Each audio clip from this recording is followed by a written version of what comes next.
बतूल please रोना बंद करो। मैं तुम्हारी वजह से ऑफिस नहीं जा पाया।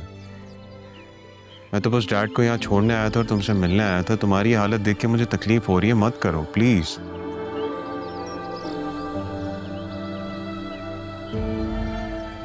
कैसे संभालूं मैं? हम मुझसे जुदा होने जा रहे हैं। इस फ्राइडे निकाह है आपका। फ्राइडे को अभी हुआ तो नहीं है ना निकाह?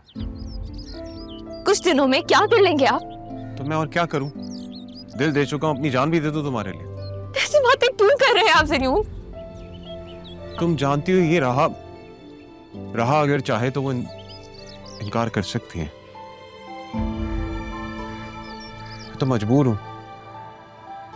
आई नो कि तुम सोच रही होगी कि मैंने अपनी सारी जिंदगी कैसे मुल्क में गुजारी है जहां पे सबको अपनी जिंदगी जीने का हक होता है।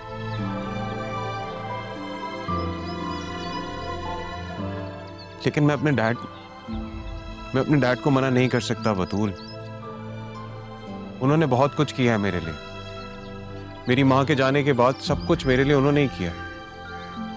दूसरी शादी तक नहीं की ताकि मुझे बेहतर जिंदगी दे सके।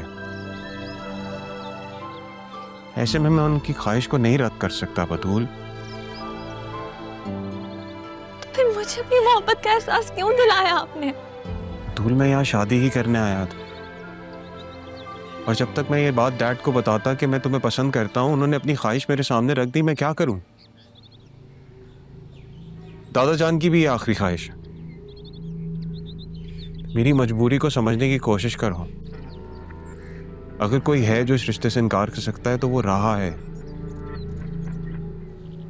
लेकिन उसके रवैये से ऐसा लग नहीं रहा। वो तो बहुत खुश ऐसा लग रहा है वो एंजॉय कर रही है। आप जानते हैं, मामा मुझसे कह रही थी कि मैं राह और आपकी शादी की तैयारियां कर।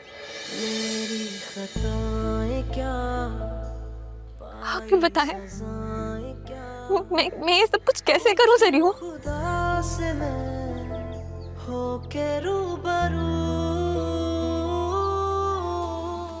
तुम मेरे लिए मेरी दुल्हन को सजाओगी बतूल?